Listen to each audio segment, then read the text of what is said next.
and that is University Kia, right along University Drive. The number one Kia dealership in the state of Alabama for over a decade, folks. 2012, 2023. We're just going to add 13 years to that, 2012 to 2024. We're just going to keep adding years because they are the number one Kia dealership in the state of Alabama. The road to excellence, the President's Club Award winner. It is University Kia. 256-576-4977 if you want to get in on the conversation on this Saturday morning. Well, Saturday afternoon, I should say. Usually it's in the morning when we're here, but now we're coming to you in the afternoon. We will lead you right in to the Atlanta Braves. The Atlanta Braves right here on 97.7 ESPN The Zone coming up later today. So when we are done, we will hand it over to the Atlanta Braves radio network as they get ready to take on, I believe, the Washington Nationals today. Well, that's at 3:05.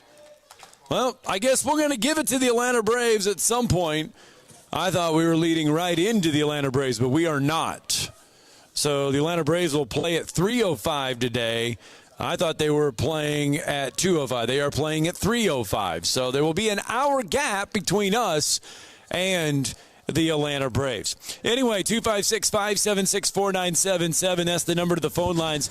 You can join us on a Saturday afternoon. And we are 76 days, 23 hours, 55 minutes, and 24 seconds away from the start of the new college football season. And in case you want to count down with us as well, we are 22 days away from Oklahoma and Texas becoming official members of the Southeastern Conference. It feels like we have been talking about that for 5 years. I believe it's been 3 years since the last time we did SEC Media Days was when that was kind of word got out there. But we are 22 days away from Texas and Oklahoma becoming official members of the Southeastern Conference. College baseball ongoing right now.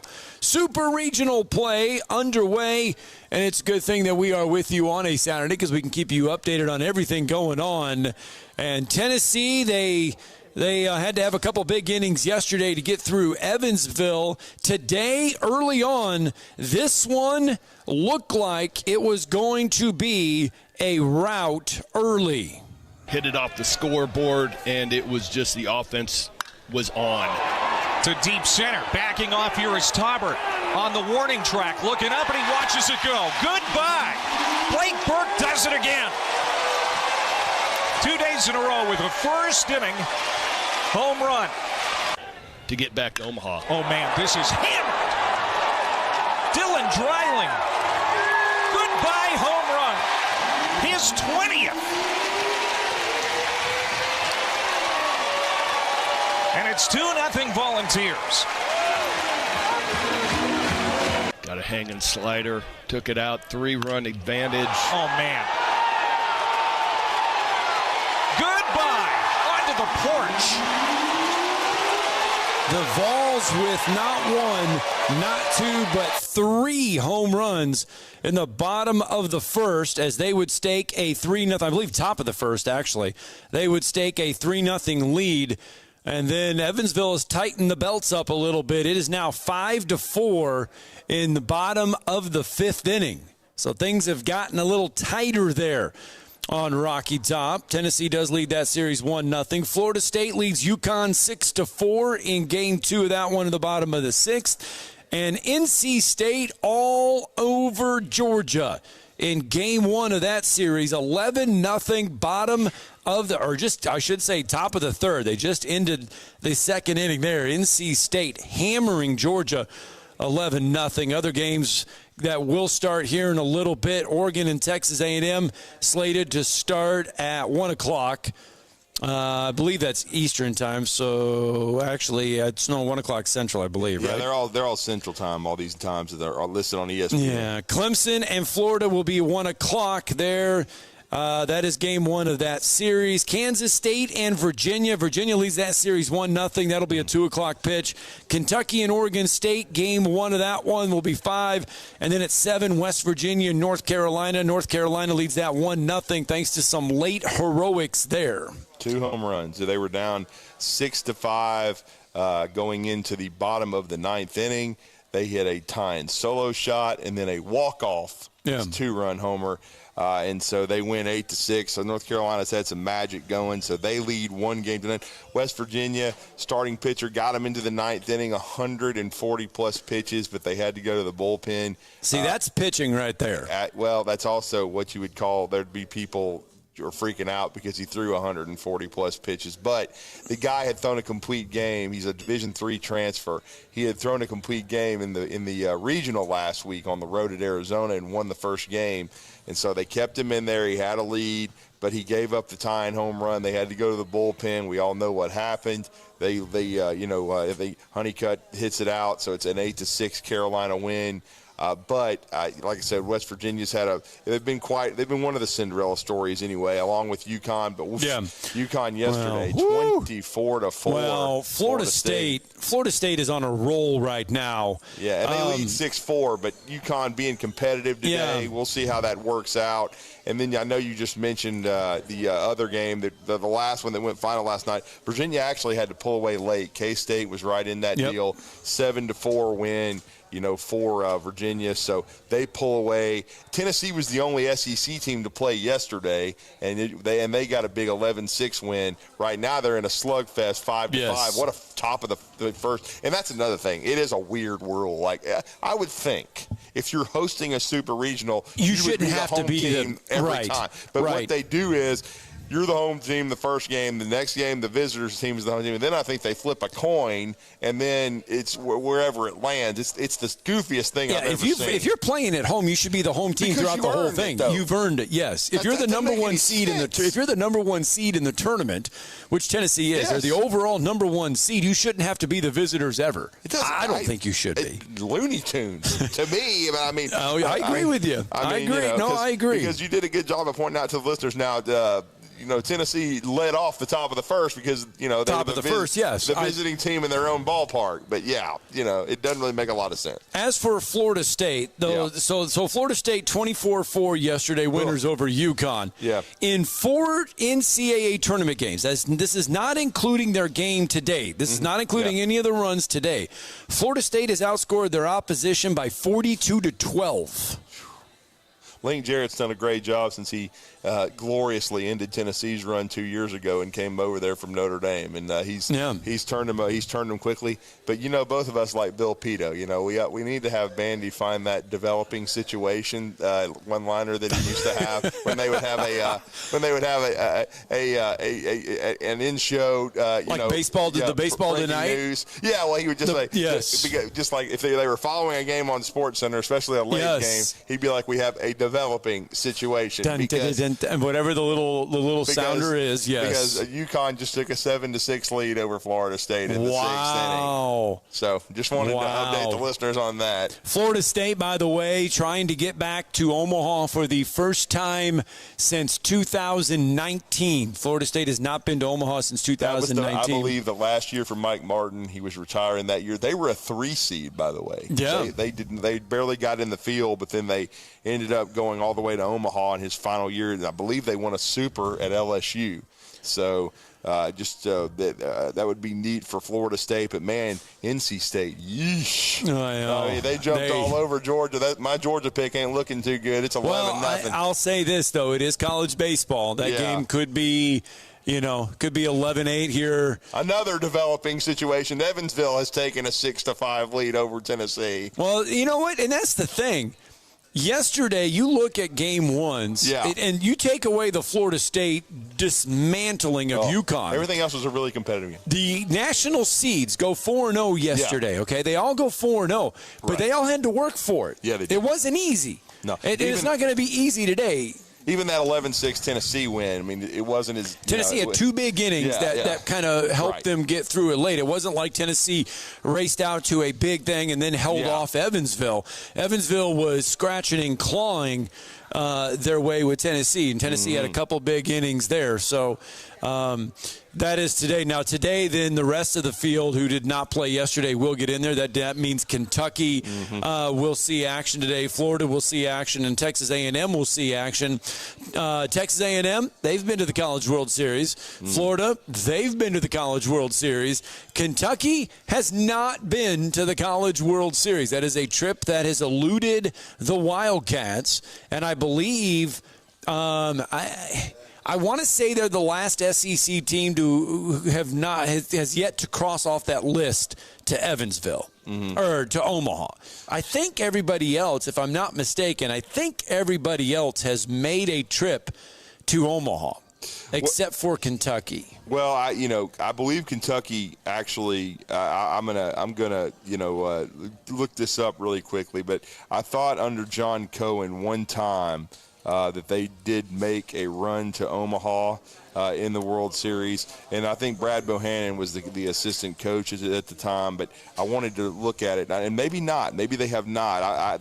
Because I remember. I guess the team I'm remembering is 06. That was John Cohen and Brad Bohannon. According to the Courier Journal, they've never played. So they lost in the Supers that year. They had a really good ball club. Alabama had a really good team that year too. Alabama lost in the Supers to North Carolina. Oregon State has made 7 trips to the College World Series. They've won 2. Pat Casey, as you know, won it twice. They've had quite a history, Oregon. And, I just remember what Joe Healy told us. Oregon State, he felt like, was underseeded and was a lot better than the 15 overall national seed. So he expects this series to be a great one. Now, I stuck my neck out. I'll admit that. I picked Kentucky to go to Omaha, which would, as you said, as you rightly pointed out, would be their first trip. I was just thinking for whatever reason in 06 they may have gone, but they did not. And they've and to be honest with you, their history in baseball of making the NCAA tournament really started. They had a trip in '88 and then a trip in '93, but after that they didn't make it again. And when John Cohen kind of set the precedent, then Coach Henderson, and now Nick Mingione, that's when they've started making the tournament with a lot more consistency. And they made it last year. This year they're a 1 seed, so it's going to be cool. We're going to talk to Daniel Hager later today on at about 1 o'clock because I wanted to bring somebody in that really knows that program well, because it could be historical. They have it at their park, and they've been packing it out all year. And as you know, Scott, there were people doubting Kentucky. They started off 14-1 in the SEC, but they were still, are they really for real? I thought they were. And they missed the SEC regular season championship by 1 victory, and then they did not win the SEC tournament. We know that, but again, it's still they were coming into the Hoover. They were going to be either the 1 or the 2 national seed. They didn't win the tournament, so they ended up the number 2. Tennessee won it. They're the number 1. But I think Tennessee may have been the only team too to beat them in their ballpark. Beat them 2 out of 3, and that's kind of what separated the 2 squads. But yeah, this could be historical for Nick Mingione in Kentucky if they can get this done. Yeah, I believe, and I'm looking through it right now, and I think I am correct. Kentucky is the last remaining SEC school to have never made it to the College World Series. Now, and the latter, probably. And I guess that's SEC West because there's not a Western Division anymore. Alabama's got the longest drought of the West. They haven't been since '99. So yes, they have not been there since '99. Auburn 2022 is the last trip. Yeah. You go down the list. Florida is 2023, obviously. Georgia is 2008. Georgia has not been there since 2008. You keep going down the list. Obviously, LSU 2023. Mississippi State 2021. Missouri, actually, of all the SEC schools, Missouri has the longest, I believe, drought right now. 1964 is the last time. But they just haven't been in the league. They've not, right. But they are, 1964, they actually have 6 appearances of the College World Series. It was all early. Then you keep going down the list. Ole Miss is 2022 is their last appearance. South Carolina, 2012. We talked a lot about that earlier this week. Almost won 3 in a row. Yep. Tennessee is 2023. Texas A&M 2022. And then Vanderbilt is 2021. That's the last time there. So those are your list of SEC schools. Now, Texas is 2022. At the end of July, we'll be able to add that. And then Oklahoma is 2022 as well. Remember, Oklahoma actually played Ole Miss in that championship series where Ole Miss won it all. Yes. But, of course, as we know, Oklahoma and Texas now, they're in limbo. They're not really in the Big 12 anymore, and they're going to join the SEC, like you said, in about a month. So, but then they'll be added to the mix. But yeah, and then we also get to, when we get added to the mix, we will add 50 baseball championships between the two schools. Yeah, Texas has quite a history. 38 college national championships in baseball. My bad. I need to learn how to add. 49 is what we will add because it's World Series appearances. Texas has won it several times, but they've won 38 appearances. In Oklahoma has 11 appearances. As far as national championships go, Texas will bring in. Let's find it here. You can't. 6. They've got 6 national championships is what Texas has. They have 88 wins at the College World Series, but they will bring in 6 national championships. Oklahoma will bring in 2. Yeah, Oklahoma last won it in 1994. And then as we know, during his great run in Texas, Augie Garrido won several national titles at Texas as well. And matter of fact, I thought he won the championship. He won 2. He won in 2002 and 2005. And then 83, Cliff Gustafson won it. 1975 as well. And they won them back-to-back in 49 and 50. So like you said, 6 championships for for Texas. And then, like you said, they're way up there. I mean, probably with USC and others as far as College World Series championships. And think about it, or College World Series appearances, pardon me. Yeah. Because you said 38. 38 appearances. And I'm just looking at it. The first time they ever made it, they won it in 49, and they won it in 50. So since 1949, they've made 38 appearances. Right. That's pretty staggering. Well, the University of Miami has 25 appearances. Right. And Florida State has 23. Arizona State has 22. Those are the top numbers as far as appearances go. Southern Cal has 21 appearances. I wondered because they have the most championships. Now, they've won – you're right. They have won it 12 times. Yeah, that's amazing. 12 times and 21 trips. But it's been a while since they've made it. They have 74 wins. Texas has more wins than Southern Cal has. Southern Cal has 74 wins. Texas has 63 losses at the College World Series. Southern Cal only has 26 losses at the College World Series. So those are some interesting numbers there. Well, I'll just to get equate. Yeah. We've been talking about it because of your guy, Bill Walton. Rest in peace. Conference of Champions. They won like 10 out of 12 when John Wooden had it rolling at UCLA and almost won them all 12. Okay. Well, to put it in perspective, USC had the same kind of run under Rod Dado, who is considered he and Skip Bertman, the 2 greatest coaches of all time. From 58 through, and this is just within a short window. Yeah. From 58 through 78, which is 20 years, USC won it 10 times. Woo. So that's where all those wins are coming from. So that's impressive. Yeah, their last championship, I remember when I was in college, they won it in '98. Right. And they have not made a trip to the College World Series. And then they finished in runner-up in 60 and 1995. But they have not made a trip to Omaha since 2001. Wow. So it's been a while for USC. Well, on this list of appearances by schools, I know we got to get a break in, but Tufts, by the way, the Tufts Jumbos. Has made an appearance. They're now in the Division III level. But in 1950, they were Division I. And they have made an appearance in the College World Series. The Tufts Jumbos. Are you going to use that against Jeff unless Kentucky makes it like I predicted? Look. Wyoming has made it to the College World Series.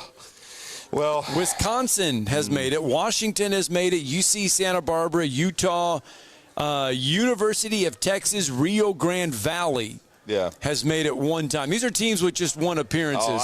Stony Brook, Syracuse. Well, I remember Stony Brook. We talked about that last week. They beat LSU in the Supers. St. Louis, San Jose State, Santa Clara, Rutgers, Rollins, Rider, Princeton, Oregon, Ohio, Northeastern, New Orleans, New Hampshire, Missouri State, and Maine. Michigan State. I know Maine Loyola used to make it. Marymount, Louisiana, Kent State, Kansas, James Madison, Ithaca, Indiana State, Indiana, You're rubbing it in, Hawaii, Scott. Dartmouth, Creighton, Delaware, Colorado State, Colgate. Just for the record, I'm not doing this, Jeff. Don't blame me for it.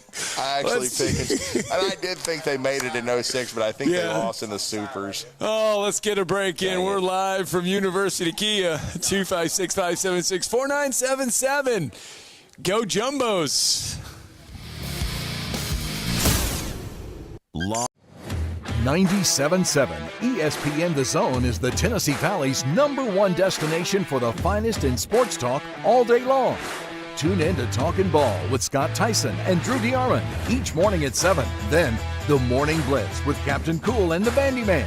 At noon, it's the Tom Abraham Show, followed by Paul Feinbaum and The Drive with Wes Neighbors and Steve Moulton. The Zone is also your home for University of Alabama and UAH sports, plus the Atlanta Braves and the High School Sports Streaming Network. And sister station Talk Radio WZZN has Trash Pandas action with Josh Carey all season long. 97.7 ESPN The Zone and Talk Radio WZZN. Listen on the air or download the apps and take them with you everywhere.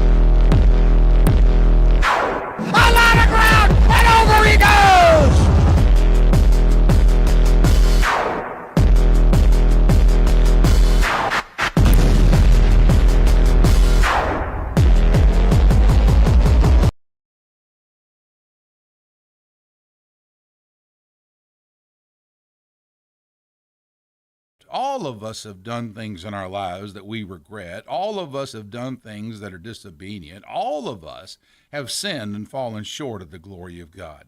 Thank God for his forgiveness. Thank God that he separates our sins as far as the east is from the west and remembers them no more. Hey, I'm John Dees, pastor of Cross Point Church, smack dab across the street from the YMCA in Madison. Check us out at cpcfamily.org. I'm attorney Gary Lackey. If you've been injured and need a lawyer right now, do you know who you really get? I'm attorney Jennifer Lackey. You want to talk to your lawyer. My clients talk to me. And me. I'm attorney Justin Lackey. We're the ones that you talk to. And we're the ones who handle your personal injury case. And we'll take care of it. The Lackey Law Firm, 1-800-4RIGHTS. No representation is made that the quality of the legal services to be performed is greater than the quality of legal services performed by other lawyers. I'm on vacation every single day 'cause I love We took a vacation day yesterday. A rare one. A rare one. But we are back live this afternoon. We are live from University Kia. It's Talking Ball, 97.7 ESPN. The Zone, Scott Tyson, Drew DeArmond holding it down this afternoon from University Kia, the #1 Kia dealership in the state of Alabama for over a decade. We're just going to keep adding years to it, 2012 to 2023, but we're in 2024, so we're just going to say 2012 to 2024. They are the #1 Kia, the 2023 award winner, the President's Club award winner, University Kia. So get on out here. They've got 1, 2, 3, 4, 5. They've got 5 beautiful cars sitting here in the showroom. One of them says 1.69 APR. It's pretty good. Yeah. That's really good. One of them says turbo all-wheel drive. So one can really go fast and one you can get really cheap. So come on out here to University Kia. They cover all gamuts. I am letting our good friend Arthur Seaton know that we are here, by the way. I just had to send him 7-7, Florida State now tied UConn, top of the 8th. So it's getting late there. FSU trying to close this out in 2 games and get back to Omaha for the first time, as you already mentioned, since 2019. Tennessee trailing Evansville 6-5 in the bottom of the 6th, and NC State has added another one to the lead against Georgia. They now have 13 hits and 12 runs. And here's the bad thing: they still have it in softball, but they do not have a mercy rule like a run ruling in the NCAA tournament. So you just you remember though, you go back 10 years, 11 years, maybe even more than that, maybe about 15 years. In college baseball, the way that they had the bats and the balls, a 12-0 lead was nothing. Oh, well, hey, look, it was nothing. You could swing a bat and be back into it in 1 inning. I've seen it in the SEC tournament. I've seen it in the regionals. 8-run leads not last and they evaporate within a couple of innings if you give up what you were talking about. Like Evansville gave up 2 big innings to Tennessee yesterday. Yeah. So, leads are not safe, man. You just got to keep plugging away. Well, plugging away is exactly yesterday. So yesterday we were off, and to be honest with you, I spent most of the day getting ready for the 2024 Woody Anderson Ford Rocket City Awards presented by the Huntsville Sports Commission. Right. I spent most of the day getting ready for that. Did a lot of stuff in response to the Rocket City Awards. But the one thing that I missed, and I did let our good friends at the Huntsville Visitors and Convention Bureau know, Joel Lamp, I felt bad that I missed this. In case you missed it, there is going to be the Rocket City Softball Showcase, and they had the big press conference yesterday at Toyota Field. And they had already told us about this. Yeah, and tickets go on sale June 13th at 10:30 a.m.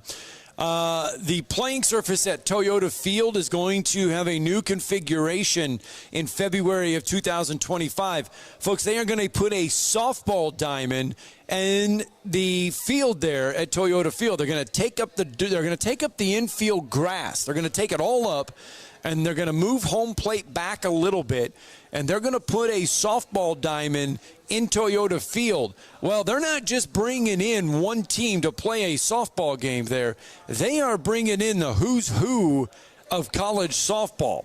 On February 19th, Alabama is going to take on Jacksonville State. UAH is also that night going to play a home game of their season there inside Toyota Field. That's going to set up 19, 20, 21, 22, 24 more days of college softball there. Teams that are coming in: Auburn, Ole Miss, Mississippi State, UNA will be there. Louisiana Tech, East Tennessee State, Miami of Ohio, James Madison. They are all coming in and playing regular season softball games there inside Toyota Field. Yeah, it's going to be a great event and be kind of land-breaking. And it's going to be a huge opportunity, especially for UAH, to play on an even bigger stage for Coach Studeman. That's going to be huge to have UAH part of that and to have all the softball there. Make sure you stay with 97.7 ESPN The Zone, because if UAH is there, we will be there. It'll be a home game. I imagine we will have that UAH game for you when they play there at Toyota Field. 256-576-4977, 12:31 on a Saturday morning. I tell you what, let's get a break in. When we come back, we have got Jimmy Stein on the other end. We'll talk some Alabama with Jimmy Stein coming up on the flip side.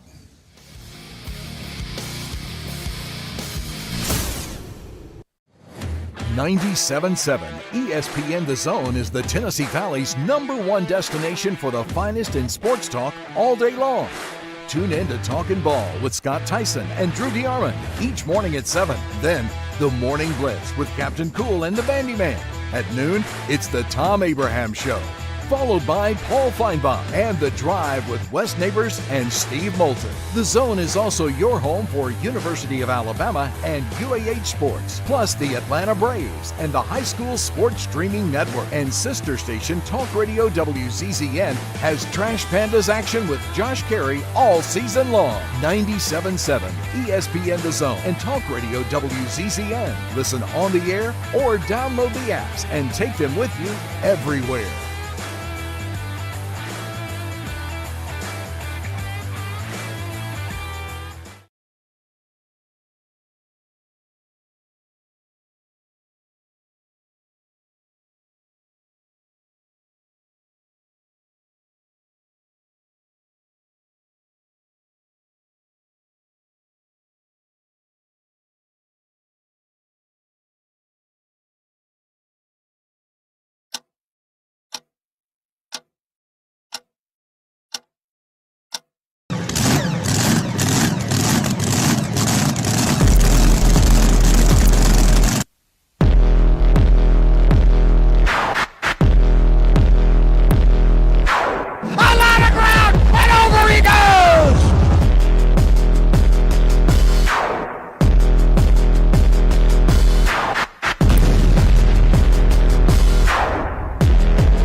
Weather Center, I'm Chief Meteorologist Jordan Dressman. A partly sunny sky this afternoon. Temperatures climbing into the mid and upper 80s. It's not going to be all that humid across the Tennessee Valley. Really is going to make for a fantastic front half of the weekend. Temperatures only drop into the mid and upper 60s as we head into the overnight, early Sunday morning. A mostly cloudy to overcast sky Sunday afternoon. Scattered showers and thunderstorms are going to be in the forecast. Once again, temperatures climb into the mid and upper 80s. A partly sunny sky for your Monday. Temperatures climbing into the lower 80s. A couple of showers certainly can't be ruled out. I'm Chief Meteorologist Jordan Dressman on your home for ESPN Radio, 97.7 ESPN The Zone.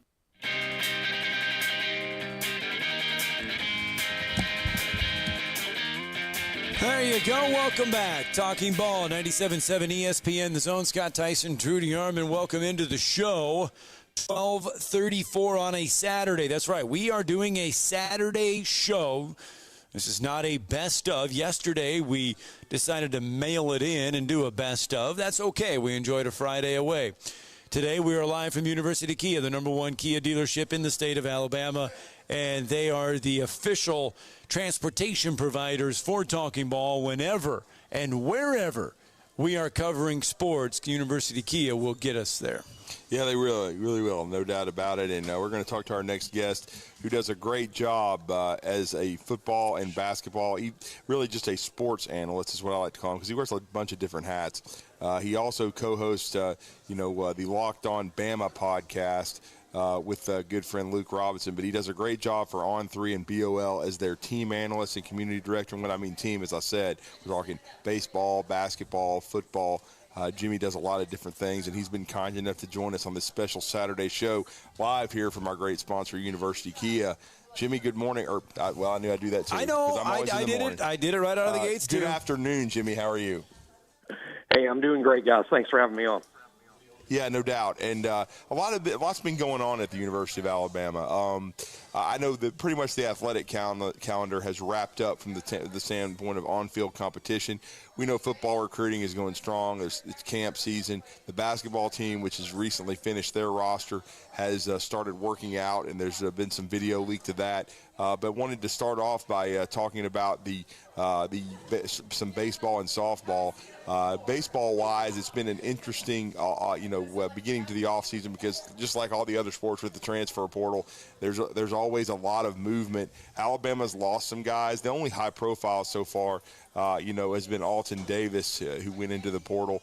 They gain a key piece from Samford, a young man who's put up a lot of great numbers. But then it's a time for retention. They retain their best young player in Justin LeBron, and it looks like Riley Quick will be back after missing the year with Tommy John surgery. Your thoughts on what we saw out of Alabama baseball in year one under Rob Vaughn? It was really encouraging. We have to remember this is just the first time in 10 years that Alabama has made back-to-back NCAA baseball tournaments. Crazy that it took 10 years, but it did. But back-to-back tournaments means there's something you can sell to kids in the portal, to kids just recruiting, to kids that might be participating in your camps this summer. I mean, back-to-back NCAA tournament appearances is something to build on. And then you haven't been ravaged by the portal. A year ago, there was a coaching change. You lost your best pitcher to LSU. You lost your best hitter to Florida. And you're worried about the overall roster. I think the roster is actually in fairly decent shape. Baseball's a little bit like basketball, sort of feels like your roster is remade each and every year now, thanks to the portal and just the landscape of college sports. But overall, I think Rob Vaughn did a really good job in year one. When you look at all they had to overcome, a lot of injuries to the pitching staff, a lot. You lost your best or second best starter opening weekend. You lost several arms in the bullpen throughout the course of the season. There were some struggles with guys that you expected to pitch maybe a little better than they did, and yet they still made the NCAA tournament. And, wasn't a great showing in the tournament. But, again, this is an ascending program, and sometimes the ascension isn't always in leaps and bounds. But it is an ascending program, and I think you'll continue to see that with the results in the transfer portal we got coming up here. Well, yeah, and you look when Rob Vaughn got the job, and you look at everything that he had to endure when taking the job, to put a roster together literally from scratch. I mean, there was not a lot of pieces there for him to start cooking with, and he goes out and shops and gets a few ingredients and is able to turn a team into an NCAA tournament team. Yeah, so many of the reasons that this team was good were really new faces that weren't around last year. Justin LeBron was just a freshman. Gage Miller at third base. Ian Petrutz at left field. T.J. McCants, a transfer from Ole Miss. I mean, a lot of these key pieces weren't on the team the year before. Even some of the arms like Zane Adams, the freshman. He was certainly one of the few bright spots that came out of Tide pitching this season, and that's where the focus needs to be in the transfer portal and going forward. They just didn't pitch the ball well enough. There weren't enough good arms, and that really showed up late in the season. But you can fix a lot of things in the portal. Rob Vaughn seemed to have quite a bit of success last year in the portal at Alabama, despite, as you said, limited time to do so. Now he's got more time, and he's got something to sell. So, again, I think Alabama baseball is an ascending program.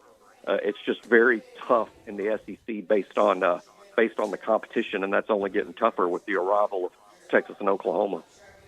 Yeah, and then someone rightfully pointed out that one of their better transfer portal additions from Gardner-Webb, he'd been the conference pitcher of the year. Bobby Alcock didn't see any action. He got hurt early in the fall, and he's a guy that's mid-90s that they didn't have at their disposal. We already know about Riley Quick. You pointed that out. Hagan Banks. I think a lot of people forgot how many injuries this pitching staff had, so they were limited. And then to top it all off, Alton Davis and Aiden Moza didn't have the years that were anticipated. So the pitching staff week to week was an adventure.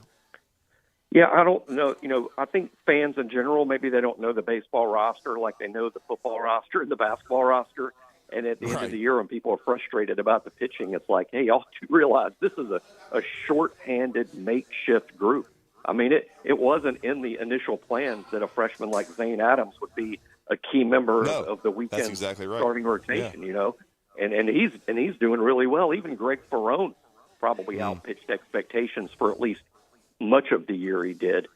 They had to rely on arms that they weren't planning to rely on because of all the injuries. And when you can say that and still make the NCAA tournament, I think that's great coaching when you can coach around big problems.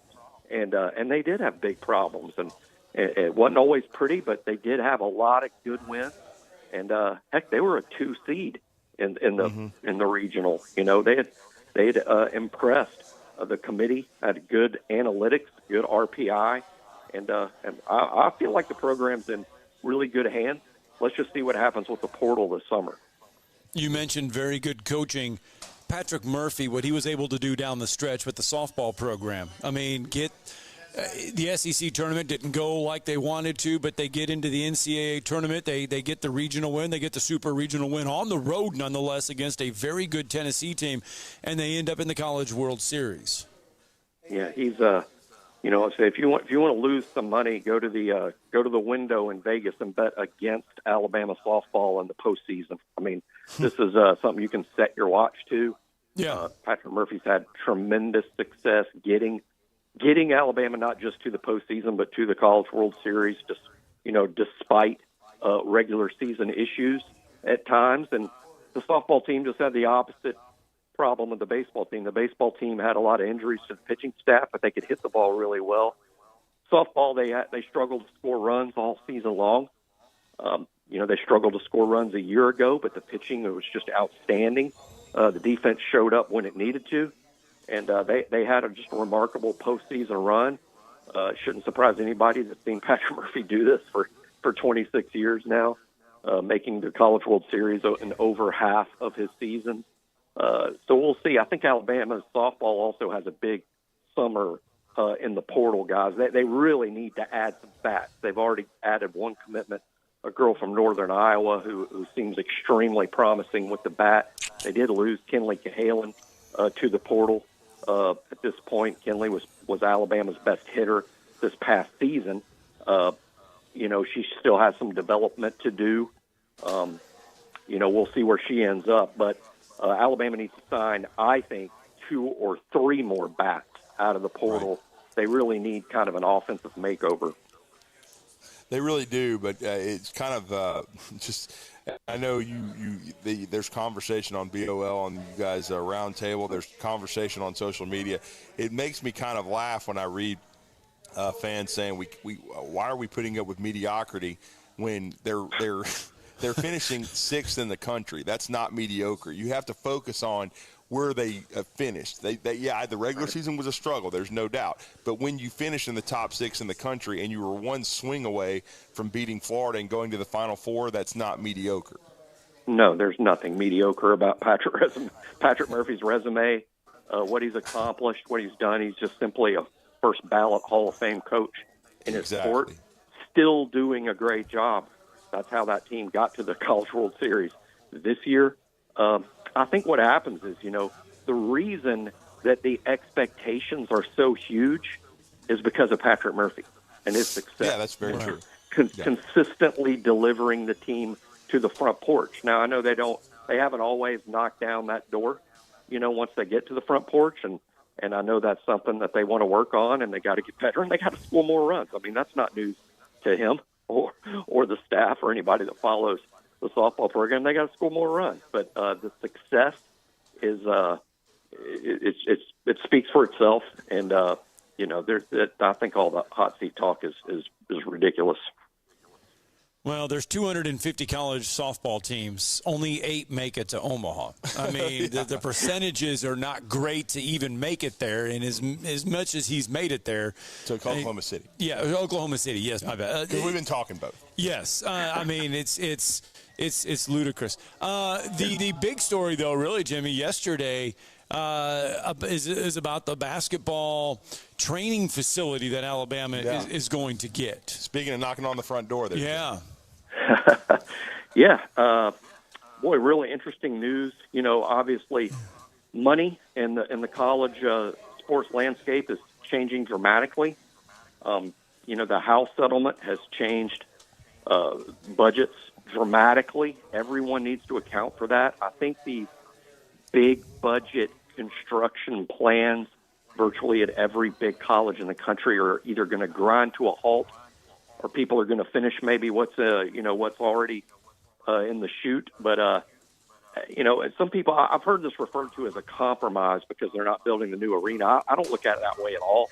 I think really what this is Alabama making a full statement about Nate Oates and the current state of Alabama men's basketball. It's the university saying we're 100% behind what's going on with the men's basketball program, and we want to strike while the iron's hot here, and show the recruits, any prospects from high schools or in the portal otherwise, that we'll do what it takes to build a championship class men's basketball program, and that's what they're doing with that new practice and development facility. I don't think the old one was flawed or old or outdated. It was just, hey, we can do better than this. And, in terms of building a new arena, I still think that is going to happen. I just think that that's just going to have to be down the road. And building this facility now is sort of a further indication that, hey, the arena's not just around the corner. They got to figure out NIL. They got to figure out the house settlement. They got to figure out what budgets are going to look like going forward. But this practice and development facility looks fantastic, and it's in an interesting location too, because when they do eventually build a new arena, I don't think this new practice facility is going to go unused. They'll still continue to use this for years and years and years. I'm wondering if placing it there alongside Coleman Coliseum is some sort of indication as to where the new arena might be. That's a great point. And we are talking to Jimmy Stein of BOL and the Locked On Bama podcast. Jimmy, also to piggyback off of that, we've started seeing video leak out, but I know you follow this basketball program like myself. I've followed it since the mid-'80s. I have friends that were there, and my father, of course, saw a lot of the great teams in the 70s under Coach Newton. But I would venture to say this is maybe as talented a roster as we've seen, NATO's coming off of this Final Four run. Yeah, 1 through 13. I mean, and I've followed it as long as you have through. 1 through 13, this is as good, or it's better than it's ever been. 1 through 13. And by that I mean the talent at the end of the bench is just well beyond anything Alabama's ever featured before. Not just under Oates, but under Godfrey or Wimps Anderson or C.M. Newton, going all the way back. The full roster has never been this good. Now, an interesting conversation is, well, what about the starting five? How does that match up to previous starting fives? And there you can have some debate about 1 through 5. But 1 through 13, it's never been this deep. And I think one of the challenges Nate Oates will have is keeping everyone productive and excited about their role, because some extremely talented kids are going to have a smaller role than they would like. But secondly, just finding the combinations and chemistry and what five work best. It's not always in basketball. It's not always about your 5 best players. It's about the 5 players that play the best together. And that's what he's going to have to figure out. But he's going to have a ton of options, and it's a great problem to have. Yeah, it really is. And we've gone the whole conversation, but get a real brief thought from you on Alabama football recruiting. We know that the camp season is well underway. They just got their top QB, Keelan Russell, committed. Well, what are your thoughts on the class so far under Kalen DeBoer? Really good. I mean, right now at On 3, we have Alabama's Class 6, pending another commitment or 2 that could be coming up real soon here. 6 in the country, super elite. Nick Saban put Alabama, in a place year after year that was often better than 6. But 6 is elite. He's only really been on the job, less than 5 months, and has Alabama recruiting in this position. And it's looking even better with the guys they have on campus this weekend. Keelan Russell is an elite quarterback they pick up this week. He's among the top 8 quarterbacks in the country, and that's a consensus opinion. If you look at all the 4 major networks, no one has him ranked lower than the 8th best quarterback in the country. So that was an elite pickup. And again, I think Alabama is on the doorstep of adding a couple of more big-time commitments just in the coming days. Well, we shall definitely be glued to BamaOnline.com for that. Let everybody know how to follow you guys, Jimmy. Yeah, sure, BamaOnline.com. We think we cover Alabama football recruiting better than it's ever been covered before anywhere. 7 full-time staff members, 3 guys full-time on Alabama football recruiting. And we got this recruiting weekend covered wall-to-wall. BamaOnline.com. Your first month is just $1. Appreciate it, Jimmy. Thank you, man. Thanks, have a Jimmy. great weekend. Hey, appreciate it, guys.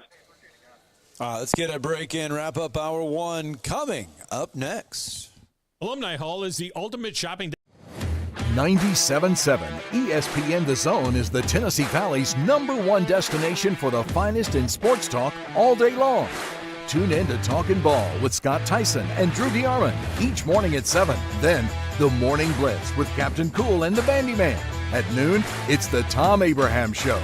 followed by Paul Feinbaum and The Drive with Wes Neighbors and Steve Moulton. The Zone is also your home for University of Alabama and UAH sports, plus the Atlanta Braves and the High School Sports Streaming Network. And sister station Talk Radio WZZN has Trash Pandas action with Josh Carey all season long. 97.7 ESPN The Zone and Talk Radio WZZN. Listen on the air or download the apps and take them with you everywhere.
Destination? Well, think outside the box and kick back at Flow Supreme Air. And you may be thinking, isn't that the trampoline place? Of course it is. But it's also the one-stop spot for all things fun. And if kicking back with the boys to watch the game is your jam, then you're in the right spot. Jump or not, Flow tends to all ages, meaning while you sit back and watch the game, but little Jimmy's having the time of his life perfecting that front flip he most definitely wants to show you. You got this, Jimmy. So next time you think Flow, think fun for everyone. All right, welcome back. Talking Ball, 97.7 ESPN The Zone. Scott Tyson, Drew DeArmond. Welcome back into the show. 256-576-4977. If you would like to join the show, feel free to reach out to us because we are live on a Saturday morning, afternoonish schedule. See, I had to say afternoonish. Noonish. Yeah. Because so used to saying morning, you get in the habit of saying the morning, and right. It's actually the afternoonish. Evansville, we played 3 home runs in the top of the first from Tennessee. Looked promising. Yeah, they were up 3-0, and they had Big Orange. I mean, they were feeling good. Ready to go to Omaha. But leave it up to my Missouri Valley Conference team, the Evansville Aces. Yes. Back in the day, Evansville on basketball, they were the basketball team that wore shirts instead of no jerseys, like shirts. Yeah. Their basketball jerseys were shirts. Sleeves, yeah. Yes, they actually had sleeves. And I remember that it was like in '96 because they came in to Northern Iowa. Jim Cruz, was that? I just remember watching them come into Northern Iowa and come into the gym and play. Yeah. And it was like the weirdest thing I had ever seen in my life. Now, of course, Tubby Smith was coaching Tulsa at the time. And Tulsa was also a member of the Missouri Valley Conference at that time. And Tulsa came in as well, and Steve Alford back in the day. I remember watching them come in. But, yes, the Evansville basketball uniforms back in the day. I wish I could Jim find. Cruz is the one that I remember, and he was there from 1985 to 2002. He was in there a long time. So he was the coach when you were in college. Yep. Jim Cruz There was. They are right there.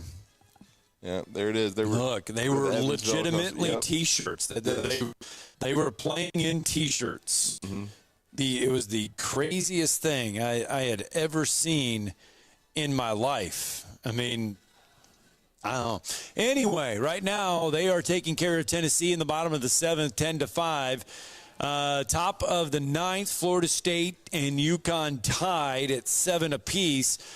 And NC State has said, Georgia, the 11-0 lead that we had earlier was not enough, so we're going to add a couple more. It's now 13-0, top of the fifth. NC State leading Georgia in game one of that series. I would imagine many of the Georgia fans have probably gone to have a beverage or something to eat, and they're just going to worry about game two. Tomorrow. Yeah, you're just going to be like, this is a massacre. We'll just wake up and do this again tomorrow. 11 a.m. Yeah, it's going to be an early first pitch, so let's just go home. This one's over. I mean, we have said college baseball can turn quickly, but even I don't think they're going to blow a 13-0 lead. I don't see them blowing this one.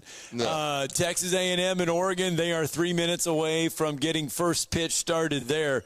And, we talk about Alabama redoing their basketball training facility. Yeah. Texas A&M is about ready to undergo like a $50-something million or $80 million renovation. Yeah, they're going to make it one of the best ballparks in the country, not just in college baseball, but like in minor league. I mean, this will be outside of the major leagues. I've been hearing about this, yeah. This is going to be one of the best ballparks in the country. But Texas A&M and Oregon getting ready to start in about 2 minutes. Clemson and Florida getting ready to start in about 2 minutes. And Kansas State, Virginia, got about an hour. Kentucky and Oregon State, you got a few. West Virginia and North Carolina, you're not even at the ballpark yet. 7 o'clock. You're still having pregame lunch. Well, somebody would say that Georgia's still having pregame lunch or something. I don't know. They didn't show up. Yeah. They're running out the C team. I mean, this is where you just don't want guys. You're throwing guys that you've never heard of at this point. You're not tiring any arms out. I'm here today with Dr. Tracy Lowry of Varicosity Vein Center. Now, how does someone suspect they have vein issues? The most common symptoms. 97.7 ESPN The Zone is the Tennessee Valley's #1 destination for the finest in sports talk all day long. Tune in to Talkin' Ball with Scott Theisen and Drew DeArmond each morning at 7. Then, The Morning Blitz with Captain Cool and the Bandy Man. At noon, it's the Tom Abraham Show. Followed by Paul Feinbaum and The Drive with Wes Neighbors and Steve Moulton. The Zone is also your home for University of Alabama and UAH sports, plus the Atlanta Braves and the High School Sports Streaming Network. And sister station Talk Radio WZZN has Trash Pandas action with Josh Carey all season long. 97.7 ESPN The Zone and Talk Radio WZZN. Listen on the air or download the apps and take them with you everywhere.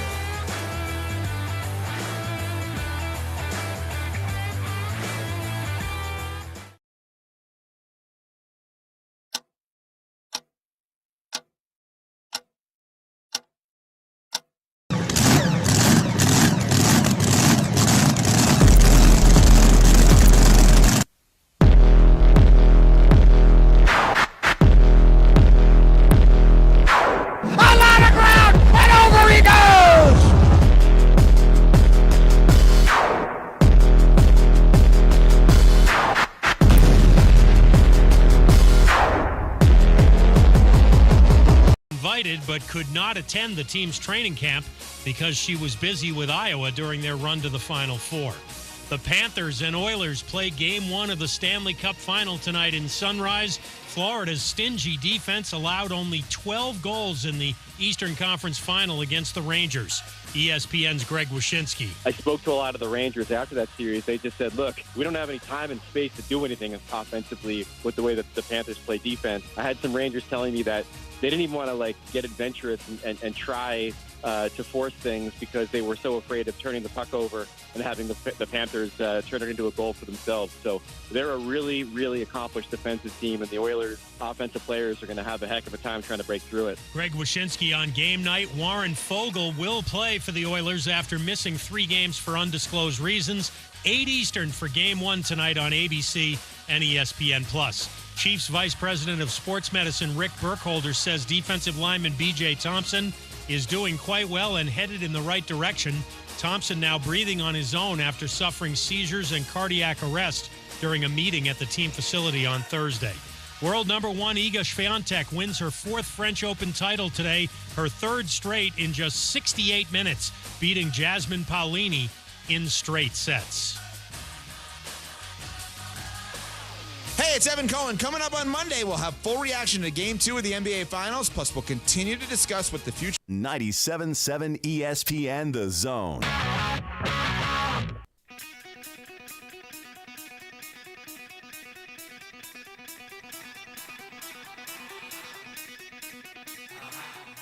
Welcome to Talkin' Ball with Scott Theisen and Drew DeArmond. Call into the Neighbors Wealth Management Hotline now, 256-576-4977. That's 256-576-4977. Now, here's Scott and Drew. All right. Doesn't matter if it's Monday through Friday or on Saturday. Hour 2 of Talking Ball, sponsored by SportsMed Orthopedic Surgery and Spine Center. Give them a call today, 256-881-5151, to experience the SportsMed difference. SportsMed Orthopedic Surgery and Spine Center, dedicated to providing care that improves lives. And it is a Saturday edition from University Kia, the #1 Kia dealership in the state of Alabama for over a decade. They are the 2023 President's Club Award winner, University Kia. We'll talk more about the cars they have here because I just peeked at a couple of them in the showroom, and they are fantastic. We'll talk about that later. But we do have to delve into NCAA baseball. It is ongoing right now. Super Regionals. You got Game 2s going on. And Florida State has taken an 8-7 lead over UConn in the top of the 9th. And Evansville holding off Tennessee in the top of the 8th right now, 10-5. NC State walloping Georgia 13-0 in the bottom of the 5th. But coming up this evening, 5 o'clock, Kentucky, Oregon State. We've talked about the fact that Kentucky looking to make history. 2 wins. They need to get 2 wins. From the promised land. From their home ball field to get to Omaha. Yeah, Kentucky Pride Park. It's been a great year for the Wildcats, probably their best year since '06, and that was the year they fell just short that I was thinking they broke through, but they fell just short that year under John Cohen and Brad Bohannon and those guys. They had a great ball club. I remember them very well. And we're going to talk Kentucky baseball with our next guest, a first-timer on the show. He does a great job for On3Sports.com and KSR, Kentucky Sports Radio, and he is going to join us now on the Neighbors Wealth Management Hotline, live from Lexington, Kentucky, and he will be there with full coverage starting at 5 Central, 6 Eastern tonight, and that's Daniel Hager. Daniel, welcome to the show. How are you?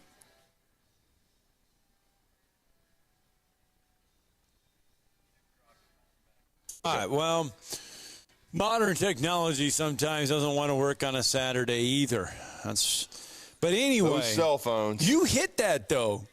I mean, you nailed the setup. But anyway, Kentucky is taking on Oregon State.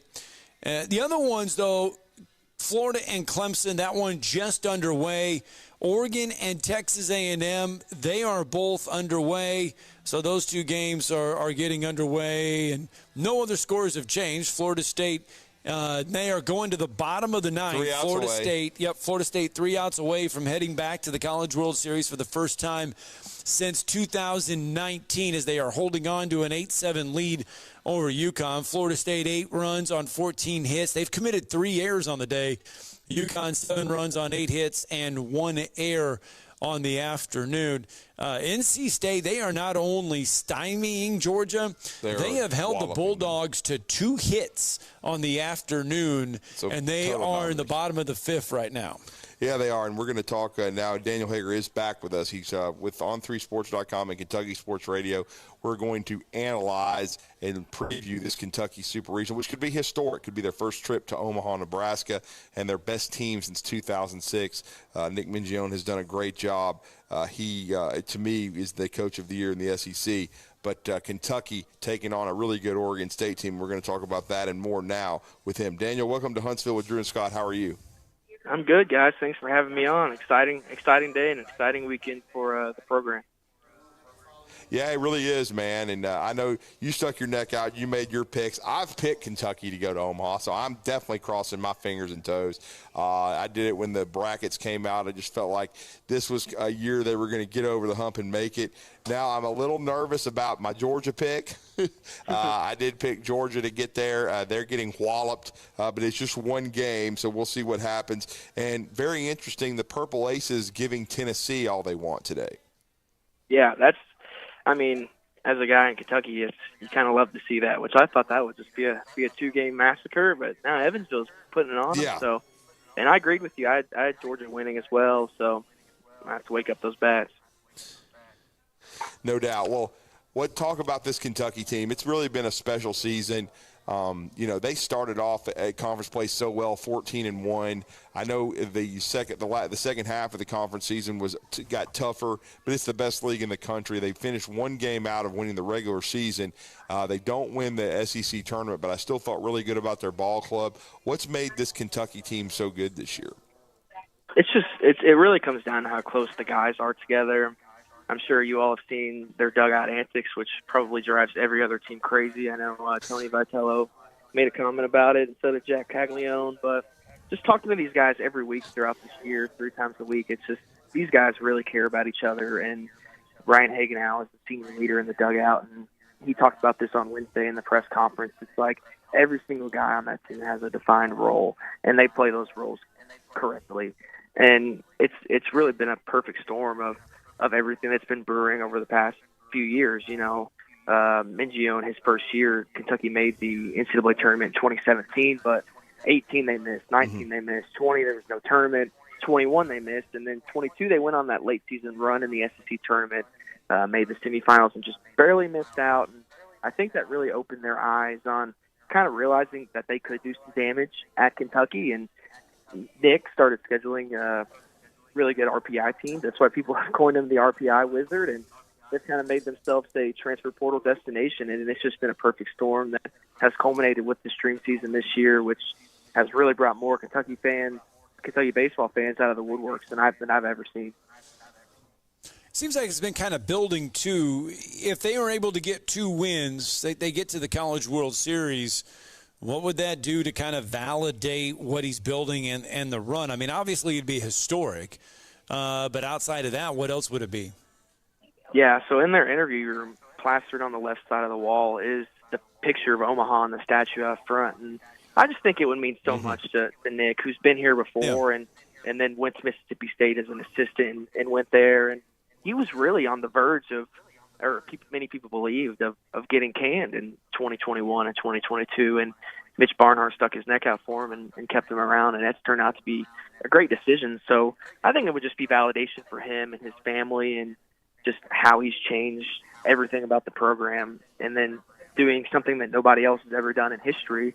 This is only the second time they were champions or co-champions of the SEC. Like you said, you can't really take that away from them ever. And if they make the College World Series, they're the first team in program history to ever make it. You can't take that away from them. So just validation for what he's done and what he's built, and just the mindset that he's brought to Kentucky, which has never been a traditional college baseball powerhouse. It really hasn't, and and then of course I think Kentucky they don't get enough credit with building Kentucky Proud Park. They've committed to facilities. They've also built up the football facilities that are extremely, I think, underrated. It's one reason why Mark Stoops has stayed for as long as he has. They've committed to trying to win in every way, and it's not been as easy because I know it's colder in Lexington. It's more of an East Coast type of school, so they don't have the warm weather sometimes to sell. But Nick Mingione has a very magnetic personality, and you made a great point, Daniel. A couple years ago, he kind of shifted his philosophy and has become kind of a portal king. Yeah, I mean, it's really just been a place where these guys that maybe have 1 or 2 more years of college baseball can go and really revitalize their career. Just an example, Robert Hogan, right-hander from Texas A&M, didn't have the best sophomore season last year, and now he's blossomed into one of their best relievers. He came in that Western Michigan game in the regional, pitched the final 3 1/3, didn't allow a run, just 2 hits, and he's been one of those guys. Nick Lopez, all SEC first team. He's a guy that came from USC, was thought of just a utility piece at the beginning of the year, and now you see where he's at. Ryan Walshman, who is just shooting up all the draft boards. I think he's top 25 in mostly all of them now, and that's a guy, he's from Charleston Southern. And he came to UK to play his final 3 seasons of college baseball. So I think the word is kind of spreading around these guys that this is a place where you can come and develop, and it's really put them in a good position to kind of continue building on the success over the next few years. But I tell you what, this series with Oregon State, they're going to have their hands full, right? I mean, this is an Oregon State team that's coming to town. They're familiar with the postseason. They know how to get to the College World Series. They've been there before. They've won it before. This is not an easy 3-game series for Kentucky. Yeah, Joe Healy told us that Oregon State he felt like was underseeded. Yeah. Yes, very much so. Yeah, they're a super talented team coming out of the Pac-12. Just one of 2 Pac-12 teams still alive. So the Conference of Champions still has a slight chance to kind of go out with a bang. But yeah, definitely underseeded when you look at just the guys that they've had on their team and their record. And it's kind of a shame that one of these 2 team seasons is going to end this weekend and not in Omaha. But Travis Bazana's the superstar that everyone knows, like just an absolute monster. And this is back-to-back seasons that Kentucky's had to deal with this in a super regional. You know, they had Dylan Cruz and Paul Skeens last year, and this year they have Bazana and Aiden May, who is one of the best starting pitchers in the country, 2.88 ERA. You know, he was hurt earlier this year, but, man, he has just been dominant over the final stretch of the season. And Oregon State, if you look at their stats in every category, offense and defense, I mean, it's up there top 25. So a really, really good team that has postseason experience. You know, their coach, Mitch Canham, won the College World Series at Oregon State, so he knows how to get there and how to do it. It should be an awesome weekend of really good baseball, and I think it's probably one of the 2 best matchups this weekend, really. Well, and Daniel, what's the other matchup that you really thought was going to be really good this weekend as far as Super Regional goes? I like the West Virginia and North Carolina matchup. I thought that would be really good. What a game last night! Yeah, and that's you see it like it's like every single time those guys play in any sport, it's always just a track meet and a really really fun game. Florida and Clemson is another one that I think could be really sneaky. I have no idea how that one's going to end up playing out because Florida kind of maybe sneaked their way into the postseason and won their regional. So just I definitely think just in the talent level between UK and Oregon State should have them near the top and of this weekend, the matchups. Yeah, and I got to tell you too, speaking of transfers though, Scott and I have kind of discussed this, and you talked about some of the guys that have had an impact at Kentucky.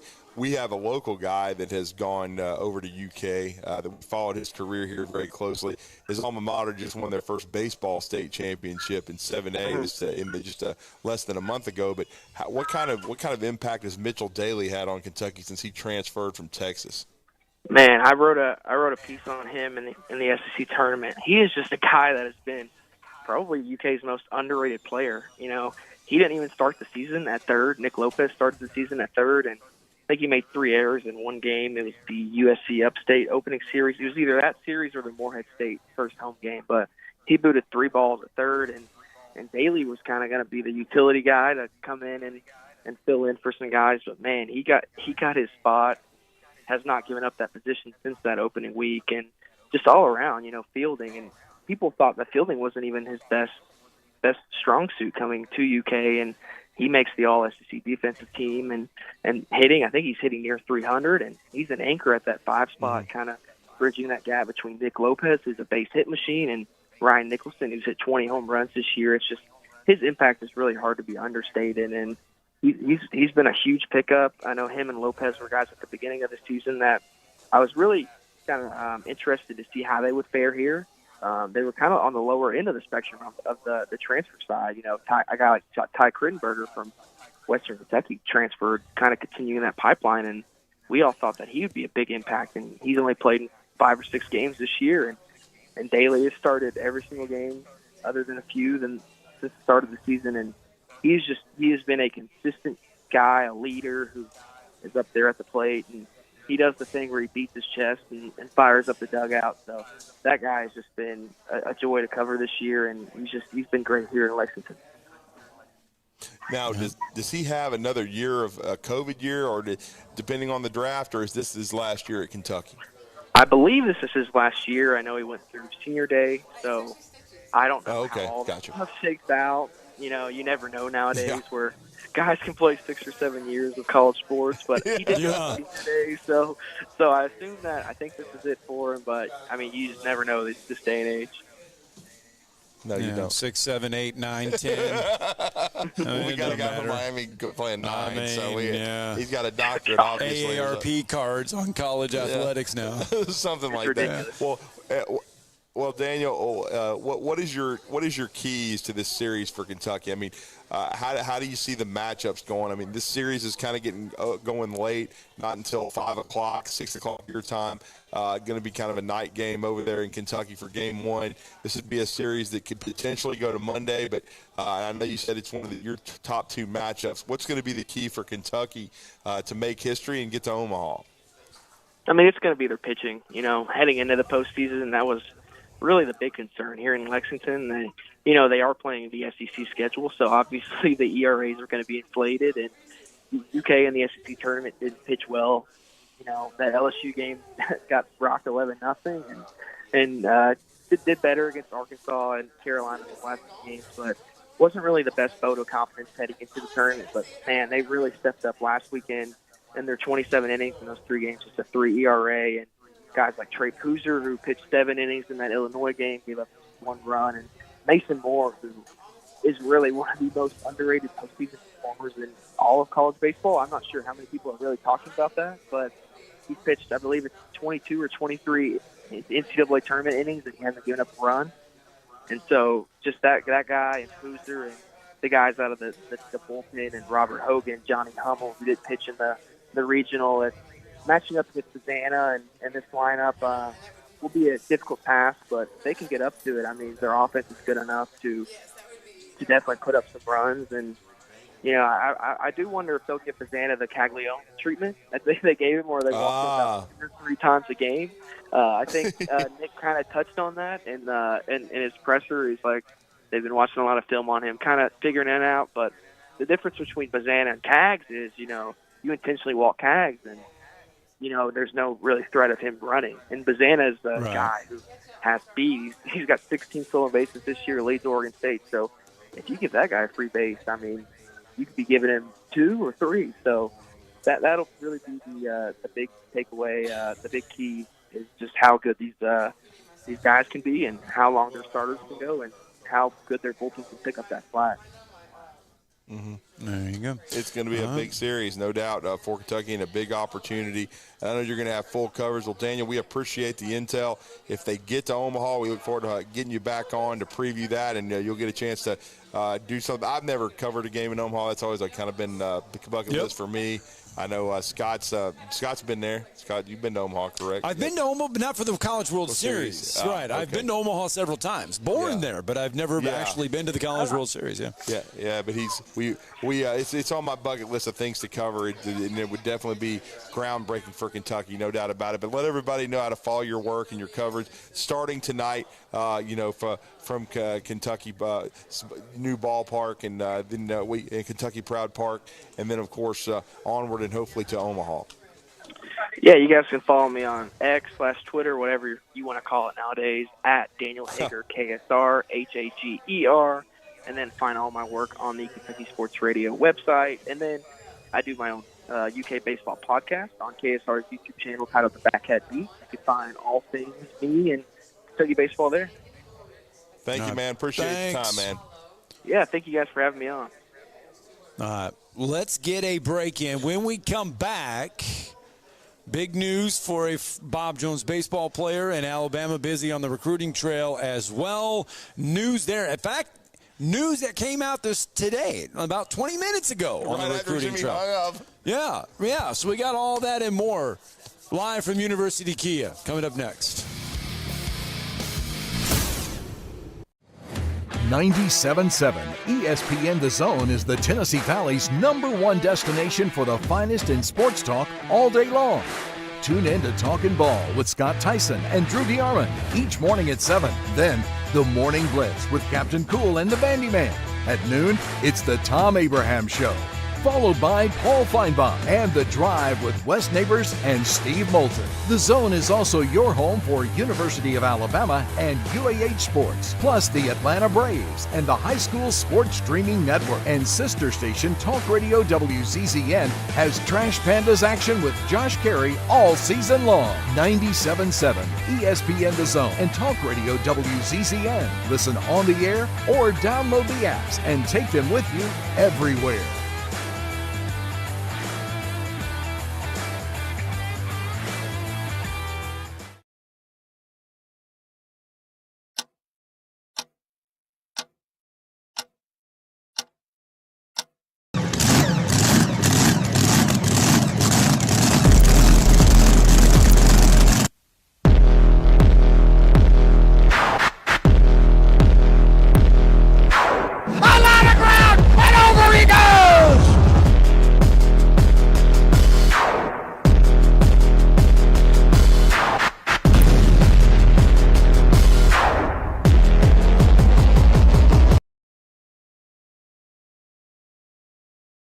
From the YMCA in Madison.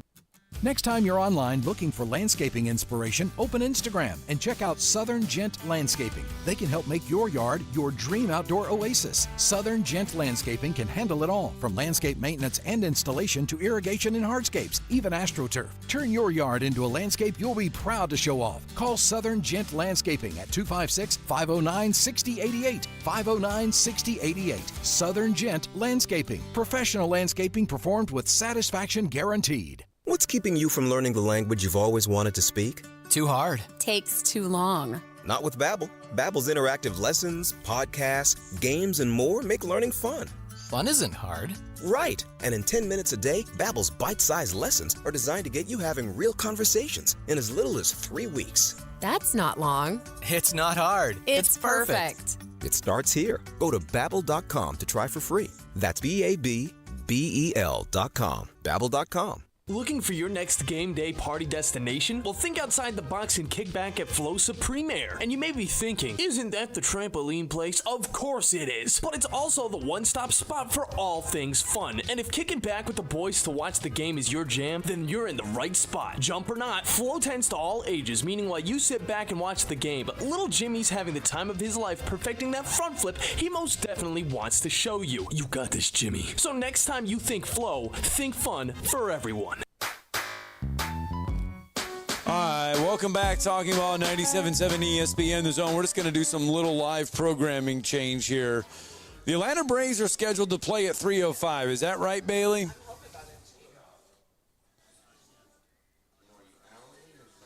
Oh, what time's the pregame come on? Okay. All right. There we go. There we have. Okay, good. I just wanted to make sure. I was like, wait a minute, they're not playing until 3:05. Why? Okay. Anyway, sorry for that. 256-576-4977. Sometimes you just got to do what you got to do. And speaking of doing what you got to do, Braden Booth, good Lord, he just did what he had to do for Bob Jones baseball this past season. He was named the Gatorade State Baseball Player of the Year, and then he becomes the first Bob Jones player to be the 7A Player of the Year.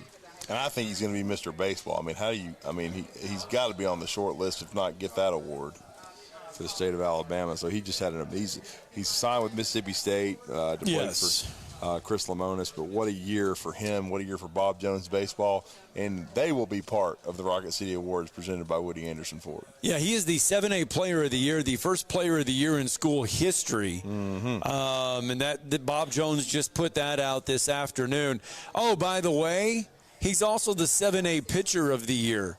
First pitcher of the year in school history as well. He's doubling it up, man. Oh, and he's also first-team All-State. Well, of course he is.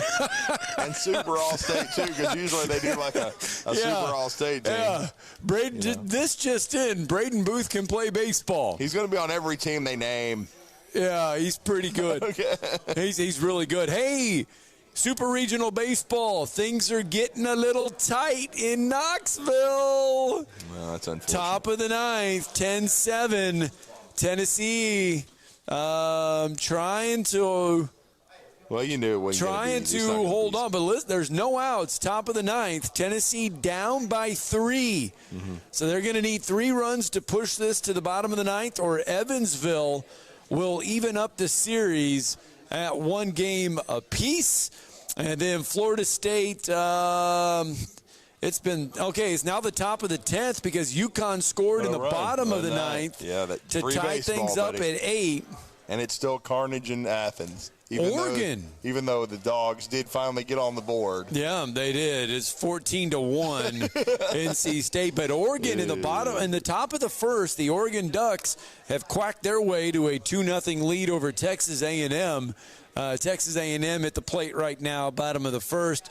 No score, Florida and Clemson, bottom of the first. We had Jimmy Stein on in hour number 1, and we talked some Alabama recruiting, Drew, in Alabama. Since we have been on the show, Alabama picking up a 4-star commitment out of California. Yeah, they have. They picked up Chuck McDonald, a corner out of Mater Dei High School, who had been on a visit, and things were looking very, very promising. And, as Jimmy kind of foreshadowed and hinted, that they were going to have some more commitments coming down the pipe. And they've done a great job at kind of getting a pipeline going to Mater Dei High School. There's no doubt about that. And they've had, a lot of success recruiting at that school, and it continues as they bring in Chuck McDonald. He went on an official visit last weekend, but he's committed to the University of Alabama, and they continue to add to that secondary class. And he joins his former teammate, Zabian Brown, who committed last year and had a really good spring. And I think there's no doubt that Zabian's going to play a lot as a freshman for Alabama. Chuck McDonald, that program is just an outstanding one year in and year out. And so it's no surprise that he committed, and it's a good get for the University of Alabama. Something about Mater Dei High School. Can they play football? A little bit. I mean, they are a powerhouse year in and year out, man. All right, 129. Let's get a break in, shall we? When we come back, let's get a break in. When we come back, I don't know. We may just wrap this whole thing up. We're going to come off at 149. So let's just get a break in, and more Talking Ball live from University Kia when we return. 97.7 ESPN The Zone is the Tennessee Valley's #1 destination for the finest in sports talk all day long. Tune in to Talkin' Ball with Scott Tyson and Drew DeArmond each morning at 7. Then, the Morning Blitz with Captain Cool and the Bandyman. At noon, it's the Tom Abraham Show, followed by Paul Feinbaum and The Drive with Wes Neighbors and Steve Moulton. The Zone is also your home for University of Alabama and UAH sports, plus the Atlanta Braves and the High School Sports Streaming Network. And sister station Talk Radio WZZN has Trash Pandas action with Josh Carey all season long. 97.7 ESPN The Zone and Talk Radio WZZN. Listen on the air or download the apps and take them with you everywhere.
at the All-State Sugar Bowl when Alabama played Utah. In the Sugar Bowl. Blues Traveler was down there. That was definitely the highlight because it wasn't for Alabama otherwise. No. And they had a free kickoff concert. And we did our TV stuff right behind the stage there, and Blues Traveler came over and got to meet him. His name's not Blues Traveler, but lead singer of the Blues Traveler got to meet him for a little bit and asked him to come on TV. We were about ready to go on. He was like, I got to go sing. And it took him 10 minutes to get to the stage. He had time. Anyway, 256-576-4977. You can join us this morning or this afternoon. We're live from University Kia, the #1 Kia dealership in the state of Alabama. For over a decade, they are the 2023 award winner, the Kia President's Club Award winner. They want to see you in a Kia. We want to see you in a Kia. They are the official transportation providers for Talking Ball wherever we hit the road, whenever we hit the road. University Kia, taking care of us, and they will take care of you. So get on out here and take a look at some of these vehicles. I did look at a couple of them during the break because a couple of them here in the showroom were pretty fancy, and I just wanted to take a look at them. They have, by the way, a Kia K5 in matte gray for $36,000. And then they also have a Kia Seltos, gravity gray in color. It has turbo, all-wheel drive. They can give it to you for $35,773. Folks, it's may listed as that, but University Kia will give you the very best deal for any car out there. Super regional baseball ongoing, and we've got a lot of eyes on this Evansville, Tennessee matchup because Evansville, Tennessee staked an early lead. Evansville was not backing down. They took a 10-5 lead. Things have gotten very, very interesting in Knoxville. It is 10-8 with one out, and top of the ninth.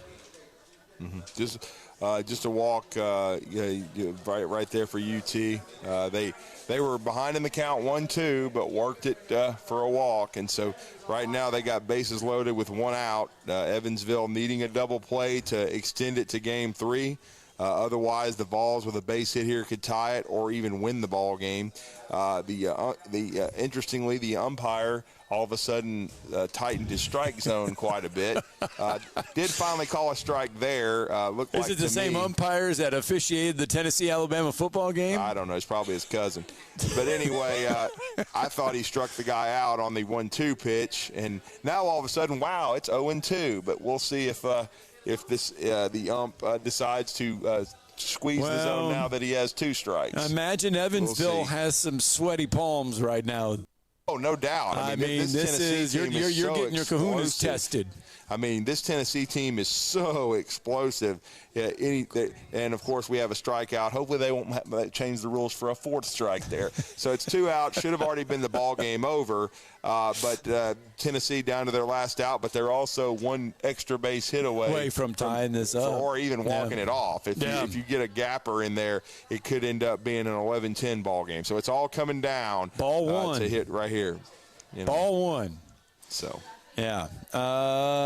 We can actually tell you who's at the plate. Seymour. Yeah, it's their best player. He's going to be a first-round pick. Christian Moore, their leadoff batter. So what better? I mean, of course it's going to come down to Christian Moore. I mean, he's a heck of a ball player. And if you're Tennessee, you got what you want. You got a chance to. You got your best guy up there bases with a chance loaded. To walk it off. Yep. I mean, or at least tie it. But a great chance to walk it off if you're Tennessee right here. All right, we'll keep you updated on what's going on in Knoxville because chances are that is either going to end here in a minute or Tennessee's going to force extras or they're going to walk it off before the show is over. They are in the top of the 11th now. Florida State and UConn tied at 8 apiece. So UConn giving Florida State everything they can handle. And Georgia, the Georgia Bulldogs. They're on the board. Have got 4 hits on the day. And they're down 14. And they're down 14-1. Tried to make that as entertaining as we could. Don't worry, Molton. They've still got 2 games potentially left. Oh, yeah. You know what? The thing is if you get shelled like Georgia is getting shelled right now in game 1, it doesn't matter. Right. I mean, you just put yourself in a corner, and you're going to have to win 2 straight. But it doesn't mean anything because you knew already coming in to this ball game you were playing tomorrow no matter what. It just means a little bit more now tomorrow. And Oregon and Texas A&M offensively, plenty of offense in the first inning there. Oregon scored 2 in the top half of the first. Texas A&M has answered with a run in the bottom half of the first. It's now 2-1 still in the bottom half of the first inning there. And Clemson has staked to an early 2-0 lead over Florida. Clemson with 2 runs in the bottom of the first to lead 2-0 over the Florida Gators in that one. And then coming up in about 23 minutes, Virginia and Kansas State will get underway. And then at 5 o'clock, a game we just previewed, Kentucky, Oregon State, 7 o'clock, West Virginia, North Carolina. Yeah, it's going to be some great action, and really watching Kentucky closely. We just had Daniel Hager on. It would be great to see Kentucky get to Omaha for the first time. Right now, Christian Moore battling. It's a 2-2 count as he just fouled one off. Actually, it's 3-2. Oh, no, well, okay. Well, you're ahead of me. Yeah, so it's 3-2. So it's now a full count on Christian Moore. So. Yeah, 3-2, full count pitch. Mm-hmm. I'd like to say the pitch is on the way. I have no idea where it's going. Anyway, we are just a short time left, 11 minutes left here. Again, the Atlanta Braves, when we turn it over to you, we're going to turn it over to Atlanta Braves pregame as the Atlanta Braves this afternoon will get underway with the Washington Nationals at 3:05. Charlie Morton, the ageless wonder, will be on the mound for the Braves, 3-2 with a 3.88 ERA. The Nationals 28-35, Braves 35-26. Apparently something has happened very well in that ball game. Christian Moore flies out to right field, leaves the bases loaded. Evansville, they come away victorious in Game 2 of their 3-game set with the Tennessee Volunteers. So we will have a winner-take-all Game 3 tomorrow in Knoxville. Now remember, nobody has won the College World Series as the #1 overall seed since Miami in 1989. 1999. Yeah, I want to say 89, but 99, you're right. Did. And that was, and that, ironically, we talked about that earlier in the show. That was Alabama's last trip to Omaha. And the Hurricanes won it. They were dominant all year. And Christian Moore battled. He got it all the way to 3-2, as you told the listeners. And then off-speed pitch, he pops it up to right field. And the Evansville Purple Aces, it wasn't easy because they came into the half inning leading 10-5, and Tennessee scored 3 runs and had the winning runs on base. But the Purple Aces hold off Tennessee, and we will have a Game 3. As this 4 seed is trying to take out the national #1 seed, the Vols are going to play the Purple Aces tomorrow, and that the winner will be going to Omaha, Nebraska. Well, if you're Tennessee, you let one get away. Yeah. Because you were up 5-0. Or actually, my bad, you were up 4-0. It was 5-0. It was 4-0. Evansville scored 3 in the bottom of the 4th to make it a 4-3 game. Yeah. Tennessee then goes up 5-3 in the 5th, gives up 3 more in the bottom of the 4th, and then Evansville scores 4 in the bottom of the 6th. Evansville did all their damage in the 4th, 5th, and 6th innings. Tennessee kept them off the board in the 1st, 2nd, 7th, and 8th innings. Tennessee scored 3 in the 1st, 3 in the 9th, 1 in the 2nd, and 1 in the 5th. It's not enough. Evansville knocks off the Tennessee Volunteers, 10-8 your final. Evansville with 10 runs on 13 hits. Tennessee with 8 runs on 8 hits and 1 error. Again, Game 3 set for tomorrow. And hopefully Florida State and UConn will wrap up here momentarily. And that one is in the top of the 11th. NC State has tacked on another one. 15-1. It's now 15-1. But hey, Texas A&M has come back to take a 3-2 lead over Oregon. You had told the listeners it was 2-1. Aggies were trailing. Now they lead in the bottom of the first. So it's been a big bottom of the first for the Aggies. Still bottom of the first. And as you said, Clemson's already jumped on Florida 2-0. Evansville just beats Tennessee, and then that game tomorrow, Game 3 for Evansville and Tennessee, is going to be on at 5 o'clock Central. So that'll be 6 o'clock Eastern, 5 o'clock Central, as Evansville looking for hopefully getting win 40 and moving on to Omaha, Nebraska, and giving Tennessee some more heartburn. But we will see. I will certainly be a Purple Aces fan. 256-576-4977. Is it likely? No. But I think Tennessee. Welcome to the Missouri Valley Conference, buddy. Come on, you got to. But here's the thing, though. I mean, I cheer for the. Tennessee's got to be the favorite, though. I cheer for the Missouri Valley Conference. Yeah. But Northern Iowa does not have a baseball team. The University of Iowa is the only. Yeah, the University of Iowa is the only public school in the state. In the state of Iowa, there's only 3 of them. Okay. Because Drake is private. But there's Iowa State, and Northern Iowa. Drake has baseball. Drake has baseball, but Iowa is the only public school to have college baseball. Iowa State does not have baseball. Northern Iowa does not have baseball. But Iowa State and Northern Iowa both have softball. So Iowa is the only one of the 3 that actually has college baseball. Interesting. Yeah, they did away with it. Actually, when I was there, I believe they did away with baseball there for Northern Iowa. So it's a sad thing, but that was one of the sports that was cut. You know, that is the great fear. The 2024 Alabama Sports Writers Association Class 7A All-State Coach of the Year goes to Johnny Johnson from James Clemens High School. Oh, wow. So he didn't go to Jared Smith. No. Even though they won state. I mean, Coach Johnson did a great job. That's the best team that James Clemens ever had. And, of course, that series went 3 games. It was crazy. And they were up 4-0 and couldn't hold it against that really fine Bob Jones team. But congratulations to Johnny Johnson. He's been a guest on the show. And his kids. I mean, it was amazing that both those teams from Madison were in the Final Four. But Braden Booth winning every individual award just about. And they haven't named Mr. Baseball yet, but how he couldn't be Mr. Baseball at this point, I don't see how that's possible. Congratulations to the Auburn Tigers track and field program. They finished national runner-ups at the national championships. Their 4x100 relay was national champions. And if you've not heard the call on this, it is probably one of the worst calls that you will ever hear as far as broadcast goes. They forgot who Auburn was. Oh, my goodness, you're kidding me. Oh, no, listen. So far, very even into the middle of the turn.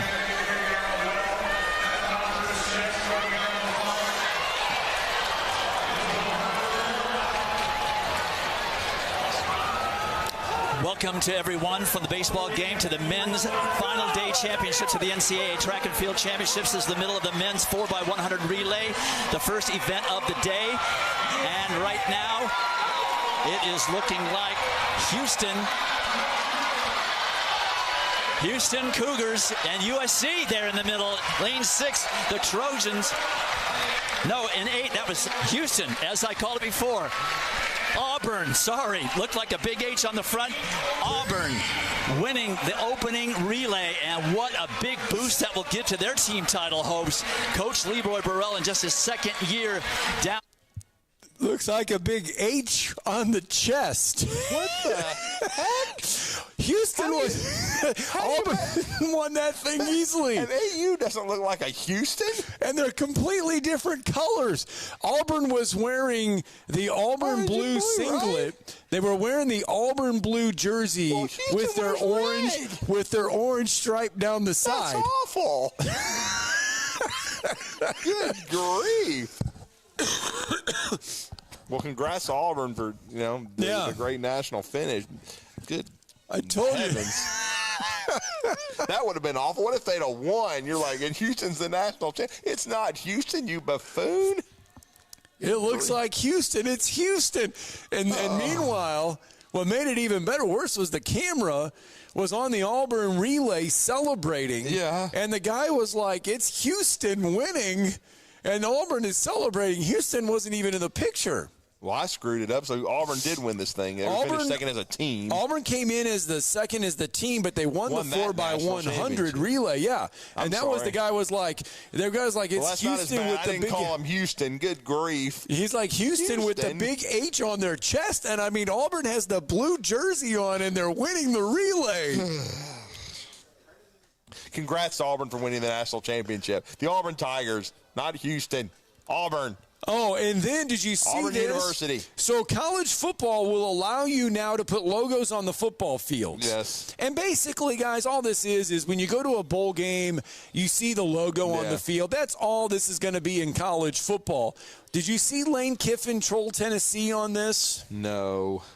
Lane Kiffin trolled Tennessee and added Tennessee football and suggested that French's mustard be the advertisement on Neyland Stadium's field. Wonder why he said that, considering they threw mustard at him. He put at French's, at Vols football. Oh, boy. Lane Kiffin, in the middle of recruiting season. Yeah, really want him to be your head coach. In the middle of recruiting season, when you should be worried about who's on your campus and hosting, you at Tennessee. And he's tweeting at other people about French's mustard. Like, and you think he's going to win the playoff? Give me a break. ADD is not that does not portend to winning a championship. Oh boy! Good Lord! Oh, it was when I saw that post yesterday, and I was like, "That is hilarious." I thought it was funny, but then again, then I was like, then you start realizing exactly what time of year it is, and when he put it out there, I was like, well, should you not be busy with other things than tweeting at Tennessee football? And when is enough? When do you just let it go? I don't know, but we're letting it go here over at University of Kia. We are. We're going home. We appreciate Arthur Seaton and the whole staff for hosting us yet again on this Saturday. We appreciate Daniel Hager. He did a great job educating folks on Kentucky baseball, and of course Jimmy Stein. And Jimmy, he kind of foreshadowed that Chuck McDonald, commitment for the University of Alabama, who's up to the number 4 class in 24/7 Sports right now. All right, we'll be back at it Monday morning. Make sure you tune in. Talking Ball, 7 a.m. to 9 a.m. beginning Monday morning, all live and brand new.